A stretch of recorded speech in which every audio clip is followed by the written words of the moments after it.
Hi friends, Ken here. Have you ever wanted to run or walk every single street in your city, but you're not exactly sure about how logistically you would do that? Seems insane, right? Trying to figure out where I've been before, where I'm going next, and how to do that in the most efficient way possible.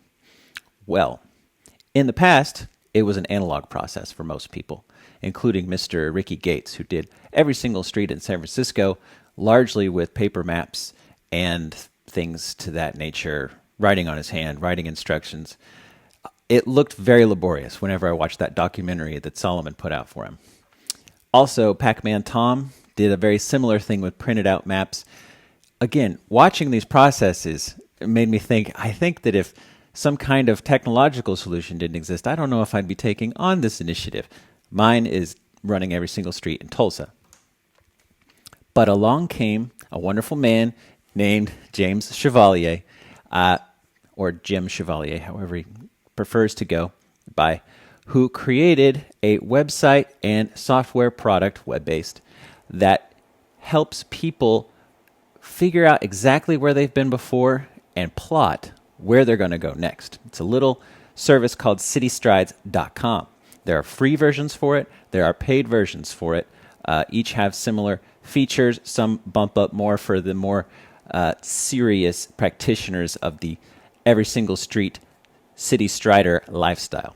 And we're going to dive into those basic functionalities of a paid plan today, even though there are lots of free aspects to it as well. I pay $5 a month. I find it very worth it in my endeavor of trying to run every single street in Tulsa, Oklahoma. So first, we're just going to start out by going to CityStrides.com, which has all the different stats you'd want to see and how it works basically here. So first we're going to sign in, and you're going to notice something very unique about the sign-in process for CityStrides. There is no actual CityStrides login. You're accessing this and building your profile after you have connected your selected tracking system, your own GPS tracking system. That can be Garmin, that can be MapMyFitness or MapMyRun, how it used to be, or Runkeeper or Strava. For a lot of people, it's going to be Strava because they already run with Strava all the time.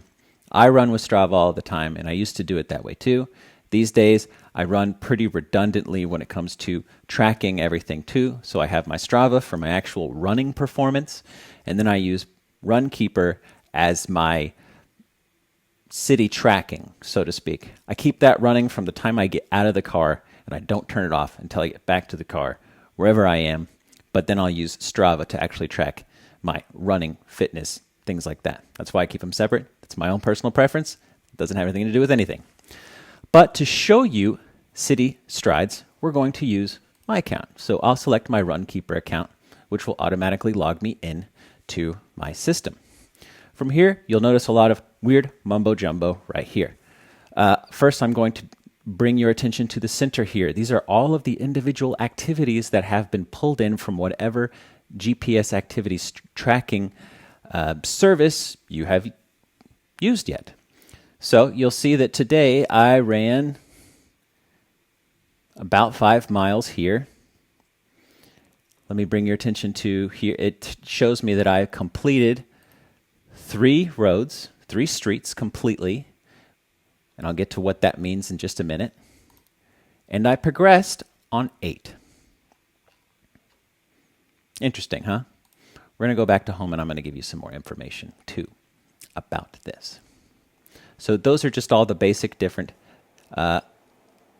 things I've done so far so that you can actually tell that the most recent data has synced with the CityStrides system. That's the only reason that exists right now. The main thing that most CityStriders are going to want to access is their pinned cities. These are the cities that they're actually working on at this moment. Right now, I'm only working on Tulsa, Oklahoma. It's the only one I'm concerned about. But when we click this, it will take us over to a nice view that is bordered by the actual city limits so that we're not running places outside of the city that don't count. That's turned on automatically when you select that setting. And then you have lots of other data over here, such as how many streets are in Tulsa, Oklahoma, or runnable streets anyways. This does not include highways or other roads that are marked as dangerous or for other reasons like service roads. Those are all edited in openstreetmaps.org, I believe, OSM. How many miles are in the city and the last time it was updated.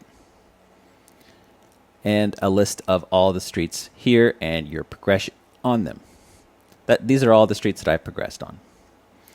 These are all the streets that I've finished. If you select this, this is all the other striders in the running. Mr. Justin Franklin, who is about 10% ahead of me right now. And I'll open this a little bit more so this has, you understand this just a bit more here. But if you want to track your progress against another strider, right now all the blue indicates all of the runs that have been pulled in that I have done. If I wanted to compare myself against Justin's runs, I would just select to show where he's run, and it'll load up here in just a minute. All the red here is where Justin has been, and I compare that against where I've been. And I can hide that and go back to my own. You can obviously see that he's done more than me. But let's say I want to plot a new route. You can do this any way you want. If you go out and run and it's tracked, it will sync here. If it's here, there, everywhere. Doesn't matter. You can tell that Justin actually likes to go off and run in different places that aren't quite connected. Like he likes to go, I'm going to go all the way to the southernmost tip of Tulsa and run this thing that's not really connected much to anything I've done yet. That's not really the way I like to do it because I like a sense of branching out and really filling in a space. It's all about personal preference. So if you show mine here, you'll notice that immediately. Except for this. That was before I started intentionally trying to run every single street. But you'll notice that I branch out. And as you float over these, they'll show individual run data for each of these. Let's say that I would like to fill in this quadrant here. And by fill in, I mean actually go out, run, track it, see it emerge here. But first I want to plot it in a way that's maximally efficient. So I would basically open up this spot, and this is all what I do. You can do it any way you want to do it. But I'm using my own best practices plus how the system works. First, I want to see where I'm going to park my car, because that's usually what I'm doing. I'm driving to a beginning spot. That's going to be my beginning spot and my ending spot, so I have to be very strategic about it. I find that public parking lots are some of the best places to park. Grocery stores, sometimes churches are very hospitable, schools when they're not in session. Just don't be weird about where you are. For this example, you can tell well, I really can't even tell what any of this is. This map is so weird. Fortunately, if you go over here to this little satellite icon, you can select it and see a satellite view. Oh, from here I can see that there is a grocery store, a supermercado. Supermercados Morenos here. And let's say I want to park my car somewhere around here and get started running in this general vicinity here. So what I'm going to do is start my route builder. That's the name of the system here. That is this S-like starting point and ending point button here. See? Route builder, route builder, whatever you want to call it. And since I'm going to be parking here, but I'm going to be traveling along this street, I'm going to put it here. Now you'll notice, wait a minute, if I try to build a route here, there's all kinds of shadows and trees and very distracting things to look at. So how do you remedy that? I personally like to turn off the satellite at this point after I have the first one done by clicking the satellite button again. It toggles. And then you have the street here. But you have another problem. Look at all of these weird lines here. Are these roads that I should be running? Are these actual streets or are these service streets? What are these? I can't tell. Well, that's where nodes comes in handy. When I press this magnifying glass icon over here, this brings up a bunch of speckly red dots that come over all of the places that I haven't been yet, but there is a very specific reason why. You see, the way that CityStrides calculates street progression and completion is how many nodes you have traversed through. Nodes will only appear on streets that are deemed runnable or walkable or basically traversable on foot. They're not going to be on highways. They're not going to be on service roads. They're not going to be on anything that's marked as a private street. Maybe it's in a gated neighborhood, unless it has not been properly adjusted yet in the open street system. So basically, a good way to go about figuring out where to run, where to walk, where to traverse is just like a game of Pac-Man, find the nodes and traverse through them. And once you've actually gone through them in the real world in your system and you upload it, then the nodes will vanish, just like you see over here. No nodes in the places where I've already been. So I'm going to make a route. It's not going to be the most efficient route because it's kind of a chess game trying to maximize your efficiency, but I just want to show you how this works. Whenever you click on a spot, this actually went on a sidewalk here, and if I wanted to, I could totally delete this and start over. Click it on the road that I want to go, and when you click to it, it'll automatically make a line which is the most efficient spot, closest point from one point to another point. The green is your starting, the red is your ending. So I need to get all of the nodes on this dead-end street. I can just select to the very end of the street. If I really want to make sure that I got to it, I can zoom in further and make sure of that. Now I got to go back out. And I want to get some streets over here. But now we come to an interesting spot here. Oh no, these don't connect.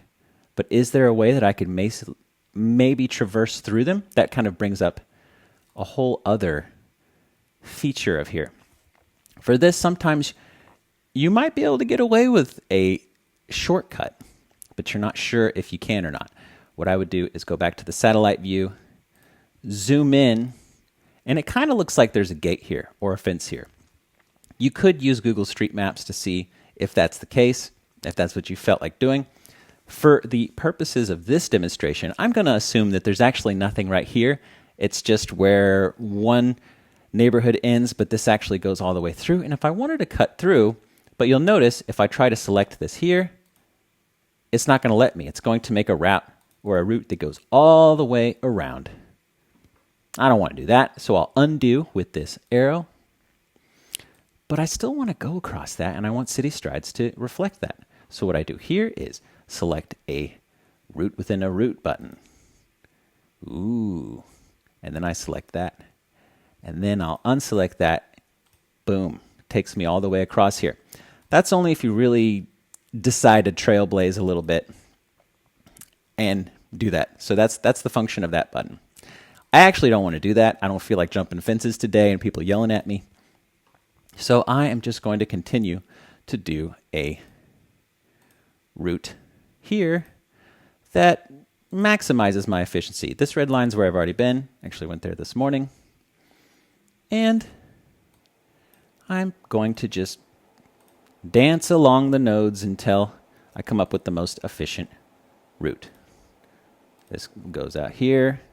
And I could go on longer if I really wanted to. I could see if I wanted to go here, dance along here.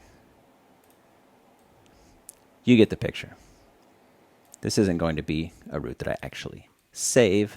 Well, I will for demonstration purposes. But cool, look. And I just click to where I want to go next. Sometimes if you select somewhere, this might work. Hold on. Well, that worked. Sometimes it would take you on a sidewalk or something like that. That's why I kind of like to go step by step. And then I'll bring it back to where I started. We've got a almost 3.5 mile route here. And I usually like to, let me show you another button here. This kind of X with the arrows will take you to show the entire route in one view. But just to show you how I like to end these, I don't want to end it right on top of the other one because that can actually confuse your later GPS system.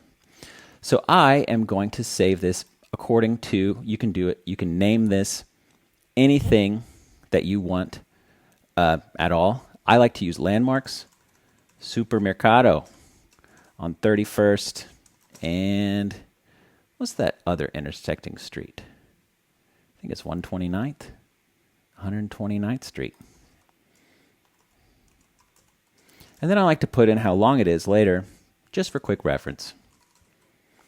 I'll save it. Boom. And then you can immediately go to view it.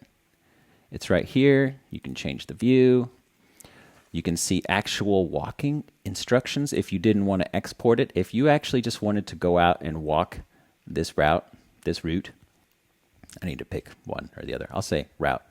If you wanted to walk this route, you have instructions on how to do it here.